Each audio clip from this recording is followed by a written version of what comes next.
Reka nongere bifurize kugira ibihe byiza ndabizi ko mudukurikiye muri benshi cyane mu bice bitandukanye by'igihugu cy'u Rwanda. N'itangazo riturutse muri Presidence ya Repubulika y'u Rwanda Village Urugwiro, Ministre Dr Bizimana Jean Damascene muri Minubumwe. Ni inkuru tugiye kugaruka ikomeye cyane, ariko mbere gato yuko tuza kugaruka kuri iyo nkuru, reka mbanze mbahe inshamake y'andi makuru mu buryo bwihuse cyane. Duce mu gihugu cya Kenya. Perezida William Samoei Ruto yasabye imbabazi umukobwa we mu ruhame. Perezida wa Kenya Dr William Samoei Ruto yasabye imbabazi umukobwa we mu ruhame, yemera ko yakoze amakosa ubwo yamubuzaga kwiga ibijyanye na filime nyuma yo kurangiza amashuri yisumbuye. Ibi rero yabitangaje i Nairobi ku mugoroba wo kuri wa kabiri Gicurasi 2026 mu biro byo gutanga ibihembo bya sinema bizwi nka Karasha International Film and TV Awards. Ibihembo bihabwa abakinnyi ba filime n'abanyamakuru ba televiziyo bahize abandi, bikaba kandi bibaye ku nshuro 14 ndetse bifatwa nk'ibya mbere muri urwo rwego muri Kenya. Ubwo yagezaga ijambo ku bayitabiriye, Perezida Dr Ruto akaba yabanje kandi gushimira abakora mu bijyanye na filime muri Kenya muri rusange, ariko aboneraho kandi n'umwanya wo gusaba imbabazi umukobwa we yangiye kubyiga. Ati ikindi nshaka kongeraho muri uyu mugoroba ni ugusaba imbabazi umukobwa wanjye witwa Chemgotichi. Ati nyuma yo kurangiza amashuri yisumbuye yambwiye ko ashaka kwiga ibijyanye na filime ariko ndamwangira. Perezida William Samoei Ruto yavuze ko nyuma yo kubona ibikorwa byagaragajwe muri ibyo birori yahinduye imyumvire ye, asanga yarakoze amakosa yo kwangira umukobwa we kwiga ibyo ashaka. Ati nyuma rero yo kureba ibyo mwagaragaje, ati uyu mugoroba nasanze naribeshye, nari kumureka akiga ibijyanye na filime.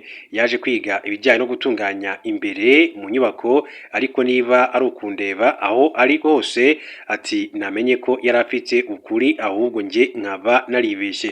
Perezida William Samoei Ruto yashimangiye kandi ko ubukungu bushingiye ku buhanzi muri Kenya bufite uruhare rukomeye cyane mu iterambere, kuko bufasha urubyiruko gukoresha impano zarwo rukihangira umurimo rutiriwe rusaba akandi kazi. Yagaragaje ko muri urwo rwego leta ya Kenya yashyizeho inzego nshya zirimo ishami rishinzwe ubukungu bushingiye ku buhanzi, ndetse ko hanashyizweho ishami ryuzuzanya n'iryo mu biro by'umukuru w'igihugu. Yongeyeho ko hari gahunda y'uko 30% by'amatangazo yamamaza atangwa n'inzego za leta muri Kenya azajya anyuzwa ku mbuga zinyuranye z'ubuhanzi. Asaba kandi inteko ishinga amategeko kwihutisha itegeko rijyanye n'urwego kugira ngo harusheho kandi kurindwa uburenganzira bw'abahanzi muri iki gihugu cya Kenya. Reka munyamakuru mu buryo bw'incamake mbabwire ko mu gihugu cy'u Rwanda abanyarwanda basabwe kwitondera ibikoresho by'ikoranabuhanga bitagikoreshwa. Ikigo Rema cyatangaje ko uburyo imyanda y'ikoranabuhanga ifatwa nuko icungwa bugira uruhare runini cyane mu kurinda ubuzima bw'abantu, ibidukikije ndetse no kugabanya kandi ihumana rituruka ku bikoresho bishaje byarangije igihe cyo gukoresha. Beata Akimpaye ushinzwe kugenzura ibahirizwa ry'amategeko ibidukikije muri Rema yavuze ko hari abantu benshi badaha agaciro iyo myanda, nyamara iyo idafashwe neza ishobora kandi guhinduka uburozi bukangiza ubuzima bw'abaturage. Yagize ati hari ubwoko bwinshi cyane bw'imyanda, harimo n'ibikoresho by'ikoranabuhanga byarangiriye igihe cyo gukoreshwa. Tugomba kumenya uko tubifata ndetse no kubicunga neza kugira ngo bitaduhindukira uburozi. Rema ivuga ko bimwe muri ibyo bikoresho biba birimo iby'ibinyabutabire nka mercure, lithium n'ibindi bishobora kandi kwangiza ubwonko, ati gutera kanseri, indwara zo mu myanya y'imyibarukiro no guhumanya ubutaka, amazi n'umwuka iyo bimenetse cyangwa se bitwitswe mu buryo butemewe. Uwitwa Ngirabakunzi Octave ushinzwe ubukangurambaga bw'ibidukikije n'imihindagurikire y'ibihe muri Rema yavuze ko ubushakashatsi bwagaragaje ko iyo mercure yinjiye mu mubiri w'umuntu ishobora kugira ingaruka zikomeye cyane ku buzima. Asaba abakorana n'iyo myanda kwirinda no gukoresha ibikoresho bikingira. Yagize ati iyo yinjiye mu mubiri yangiza ubwonko kandi ishobora no gutera kanseri. Turasaba abakora mu ikusanyirizo ndetse no gutunganya imyanda kwambara ibikoresho bikingira, ati kugira ngo rero birinde ubuzima bwabo. Icyakora uruganda rwitwa Enviroserve Rwanda rufite inshingano zo kwakira ndetse no gutunganya imyanda y'ibikoresho by'ikoranabuhanga rwatangaje ko rwashyizeho amakusanyirizo hirya no hino mu gihugu kugira ngo abaturage babone aho bajyana ibyo bikoresho bishaje nk'uko yakomeje kubivuga. Muri amakuru kandi mu buryo bw'incamake, reka duce muri Repubulika Demokarasi duce kuri iyi nkuru mbabwire ko mu by'ukuri ni Uburusiya ari igihugu cya Afurika cyahaye ibikoresho bya gisirikare bikomeye cyane. Reka rero mbere gato kandi yuko tujya kuri izo nkuru mbanze ngaruke kuri rya tangazo riturutse mu biro by'umukuru w'igihugu cy'u Rwanda. Ariko reka duhere kuri iyi nkuru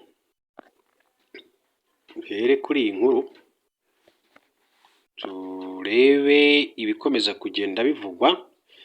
Mbere gato ko turaza kugaruka kuri iyi nkuru ya Dr Bizimana Jean Damascene babwira ko mu burasirazuba bwa Repubulika ya Demokarasi ya Kongo ibitero bikomeje kwiyongera muri rusange, ndetse biravuga ko FARDC ikomeje kugaba ibitero bikomeye cyane matwari ya M23. Murabizi ko M23 yafashe umujyi wa Goma, ifata umujyi wa Bukavu, ifata umujyi wa Uvira, ariko iza kuvamo kubw'amasezerano yari yagiranye n'igihugu cya Leta Zunze Ubumwe za Amerika. Reka rero mbabwire ko umukuru w'igihugu cy'u Rwanda nyakubahwa perezida wa Repubulika y'u Rwanda Paul Kagame rero ni itangazo riturutse muri village Urugwiro, rikaba rero rishimangira ko umukuru w'igihugu cy'u Rwanda ubu ngubu ategerejwe mu gihugu cya Tanzania, ni igihugu gituranye giherereye mu burasirazuba bw'igihugu cy'u Rwanda. Akaba rero ategerejweho kuza guhura na perezida Samia Suluhu Hassan w'igihugu cya Tanzania. Uretse kandi uruzinduko umukuru w'igihugu cy'u Rwanda amaze iminsi mu nzinduko zitandukanye hirya no hino, aho agamije kandi gukomeza kwagura ubufatanye n'ibihugu bitandukanye mu bijyanye na diplomasi, imibanire, imikoranire byose n'ibindi bitandukanye. Iyi nkuru rero reka nze nyibaramburire muri rusange. Nkuko kandi nari mbibabwiye, umukuru w'igihugu cy'u Rwanda perezida Paul Kagame ategerejwe mu gihugu cya Tanzania. Perezida Paul Kagame ategerejwe muri Tanzania mu ruzinduko rw'akazi rw'umunsi umwe agomba kugirira muri iki gihugu ku cyumweru tariki ya 3 Gicurasi 2026. Amakuru y'uruzinduko rero yemejwe na Presidence ya Tanzania mu itangazo yasohoye kuri wa 6 tariki ya 2 Gicurasi. Muri ruzinduko perezida Paul Kagame agomba kwakirwa akagirana n'ibiganiro mugenzi wa Tanzania Samia Suluhu Hassan. Ibiganiro kandi bigomba kwibanda ku ngingo zirebana n'ubufatanye bw'ibihugu byombi. U Rwanda na Tanzania bifitanye umubano ukomeye mu ngeri zinyuranye, zirimo ubufatanye mu ikoranabuhanga, itumanaho. Ibihugu byombi kandi byanasinye amasezerano y'ubufatanye mu bijyanye n'urujya n'uruza rw'abantu n'ibintu, uburezi n'amabwiriza agenga ibijyanye n'imiti. Muri Nyakanga 2025 u Rwanda na Tanzania byasinye amasezerano agamije kandi gushyiraho ibiro by'ikigo gishinzwe ibyamba muri Tanzania TPA i Kigali, nk'intambwe ikomeye cyane yatewe mu guteza imbere ubucuruzi hagati y'ibihugu byombi. U Rwanda na Tanzania kandi bisanzwe bifatanya mu bikorwa byiganjemo ubucuruzi, cyane ko uretse kuba abanyarwanda kandi bakoresha icyambu cya Dar es Salaam, hari ibicuruzwa biva mu Rwanda bijyanwa gucuruzwa mu gihugu cya Tanzania. Reka tugere kuri Dr Bizimana Jean Damascene, akaba rero ari minisitiri w'ubumwe bw'abanyarwanda n'inshingano mboneragihugu. Dr Bizimana Jean Damascene yagaragaje ko umugore wa Habyarimana Juvenal wayoboye u Rwanda, Agathe Kanziga, ari umujenosideri uri mu bayiteguye, nubwo akomeza kwihunza uruhare rwe, ndetse n'abahungu be bakaba kandi barahagurukiye gutagatifuza se. Kanziga yari mu bagize akazu itsinda rigari ryarimo abagize umuryango we ndetse n'abandi ba hafi ya Habyarimana bagize uruhare mu guhembera ndetse no gutegeka ko Abatutsi bicwa. Nibirego yahakanye imyaka myinshi. Yavuye mu Rwanda ajya i Burayi tariki ya 9 Mata mwaka wa 1994 ku busabe bw'uwari perezida w'Ubufaransa François Mitterrand, inshuti ikomeye ya Habyarimana.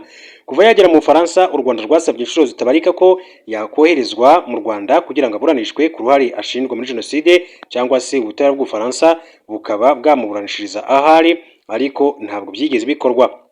Ubwo yari mu birori byo kumurika igitabo cyanditswe na Yolande Mukagasana, Minisitiri Dr Bizimana yerekanye ko kuri ubu usanga gupfobya no guhakana jenoside yakorewe Abatutsi byiganje mu rubyiruko, by'umwihariko abana bakomoka kwa genocidaire. Yatanze urugero ku muryango wa Habyarimana wateguye umugambi wa jenoside yakorewe Abatutsi, ariko kuri ubu ukaba usigaye wihunza uruhare rwabo. Yashimangiye ko umugore wa Habyarimana Agathe Kanziga nawe ari umujenosideri kuko ari mu bayiteguye. Ati umugore wa Habyarimana Agathe Kanziga nawe ni umujenosideri uri mu bayiteguye rwose, ariko abahungu be uwitwa Jean-Luc ndetse na Roy Habyarimana ubwo ni abahungu ba Habyarimana. Ubu ati badukanye kwirirwa batagatifuza se Juvenal Habyarimana wateguye jenoside, wanayishyizeho mu mugambi wayo, bamugira intungane iri aho ngaho. Ati gitangaza nyamara kandi n'umwicanyi ruharwa. Nubwo akenshi Agathe Kanziga yagaragazwaga nk'umugore w'umukuru w'igihugu, gusa yari umwe mu bantu bari ku isonga ry'ubutegetsi, aho yari mu mutima w'itsinda rya politiki n'igisirikare ryateguye kandi rishyira mu bikorwa jenoside yakorewe Abatutsi mu mwaka wa 1994. Agathe Kanziga Habyarimana yangaga Abatutsi urunuka akanabanena, ndetse ibi bishimangirwa n'uburyo atavuze rumwe na bamwe mu bana be bakundanye bakanashaka gushyingiranwa n'Abatutsi. Urugero ni umuhungu we w'imfura Jean Pierre Habyarimana, ubwo yari umunyeshuri mu Faransa. Icyo gihe ngo yahahuriye n'umukobwa ukomoka mu muryango w'ubwami muri Ethiopia, Haile Selassie, barabengukana, ariko akojeje nyina ko agiye gushyingiranwa n'uwo mukobwa, nyina abyamaganira kure, avuga ko uwo mukobwa afite imiterere nk'Abatutsi. Agathe Kanziga yahisemo no gushyingira uwo muhungu we umukobwa Kabuga Felicien, na cyane ko Kabuga na Kanziga bari bafitanye ubushuti bukomeye. Ibyarangiriye aho kuko n'ubundi murumuna Jean Pierre witwa Léon nawe byarangiye ashakanye n'undi mukobwa muto wa Kabuga. Uruhare rwa Kanziga mu itegurwa rya jenoside yakorewe Abatutsi. Kanziga yari asanzwe afite urwanga Abatutsi, ariko ku itariki ya mbere Ukwakira umwaka w'1990 ubwo yamenyaga ko ingabo za RPF zatangiye urugamba rwo kubohora igihugu, ibintu byahinduye isura ndetse birushaho kandi kugira udubi. Yaba Kanziga, basaza be ndetse na Perezida Habyarimana ku bufatanye n'abandi bari bagize akazu bakajije umurego mu bikorwa byo gutegura umugambi wabo wa jenoside. Kanziga yafataga Abatutsi nk'abantu baciriritse ku buryo atanigeze kandi ashyigikira imishyikirano ndetse n'amasezerano y'amahoro ya Arusha. Kanziga azwiho kuba yaragize uruhare mu nama zateguraga ikorwa rya jenoside ndetse akanatera inkunga imishinga y'interahamwe yo gutegura no kugerageza uko jenoside izakorwa. Igihe ingabo za RPF zatangizaga kandi urugamba rwo kubora igihugu, Agathe Kanziga, Habyarimana n'ingabo ze nabo kandi batangiye kwica Abatutsi ku bwinshi. Hari ijoro rimwe ryo muri Mutarama mwaka w'1991 ahagana saa 8 z'ijoro ryabereyemo inama rukokoma yahujije Agathe Kanziga, Perezida Habyarimana hamwe n'abandi bantu mu bari bagize akazu barimo Joseph Nzirorera hamwe na Prefet Ruhengeri Charles Nzabagerageza wasimbuye Protais Zigiranyirazo ndetse na Prefet Gisenyi Kome Bizimungu na Colonel Elisa Gatwa wari umunyamabanga wihariye wa Perezida. Iyi nama yasize hemejwe icyo bise umuganda, aho hari abasivili b'Abahutu bigishijwe imbunda mu ibanga bagasabwa gutanga umuganda wo kwica Abatutsi, ndetse kandi banababwira ko n'inkotanyi yose bahura bayica kuko ngo gutema urumogi biba bidahagije iyo utaranduye umuzi warwo. Hanateguwe ingengo y'imari izifashishwa muri icyo gikorwa ku buryo hemerejwemo agera ku 110 by'amadolari y'Amerika yagombaga kwifashishwa mu kubona intwaro, lisansi, imodoka n'ibindi bikoresho. Si ibyo gusa kuko hari n'ahandi Kanziga yatanze inkunga ya miliyoni 5 z'amafaranga y'u Rwanda yagombaga kwifashishwa mu kugura imyenda y'interahamwe. Kanziga yitabiriye izindi nama zigamije kandi gutegura jenoside, harimo iyo yabereye mu rugo kwa Pascal Simbikangwa i Remera muri Mutarama mwaka w'1991, yabereye mu rugo rwa Colonel Elisa Gatwa, nayo Kabuga Felicien kandi yasabiwemo gutanga inkunga ye, ndetse n'indi nama yayobowe na Kanziga mwaka w'1993 mu rugo rwa Herald Sibanzi Igisenyi. Kwa 27 Gashyantare umwaka w'1994 nubwo Agathe Kanziga yitabiriye inama yari igamije gukusanya amafaranga yo gufasha interahamwe, iyo nama ikaba yarabereye muri hoteli y'umugabo we yari Irebero yitwaga Hotel Rebero Horizon. Iyi nama yaganiye ku musozo ko habonetse miliyoni 3 z'amafaranga y'u Rwanda.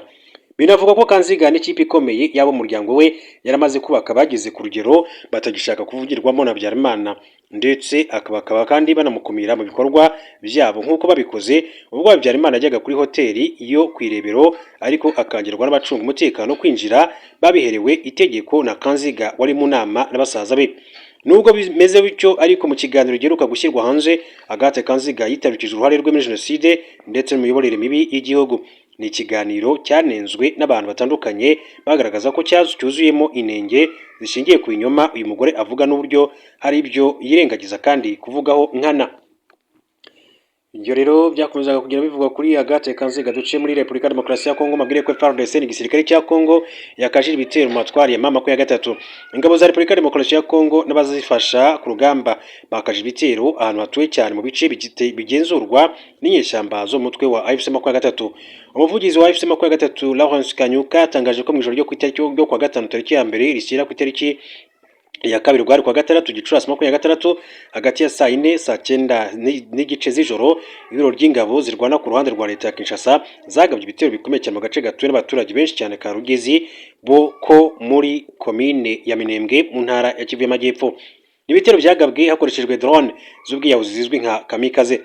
Kanyuka yavuze kandi ko kuri uyu wa gatandatu nanone guhera saa 10 z'igitondo izo ngabo zakomereje ibitero bitarobanura muri teritwari ya Karehe mu duce twa Nyamugari, Kivoka, Rutare, Tushunguti, Kaboneke, Rubiri ndetse na Mutala ndetse no mu nkengero zatwo.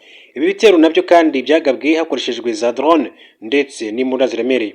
Ibi bitero byatumye abaturage benshi cyane bahaburira ubuzima, kwangirika kw'ibikorwa remezo ndetse no kwimurwa kw'abaturage benshi ku gahato, nk'uko Lawrence Kanyuka akomeje abitangaza. Mu guhangana n'ibi bikorwa by'ubwicanyi, umutwe wa AFC-23 wongeye kandi gushimangira ko wiyemeje kurinda no kurengera ubuzima bw'abaturage b'inzirakarengane. FARDC yakaje ibitero mu matwari ya M23 nyuma y'iminsi mike impande zombi ziva mu biganiro byabereye mu mujyi wa Montreux mu Busuwisi.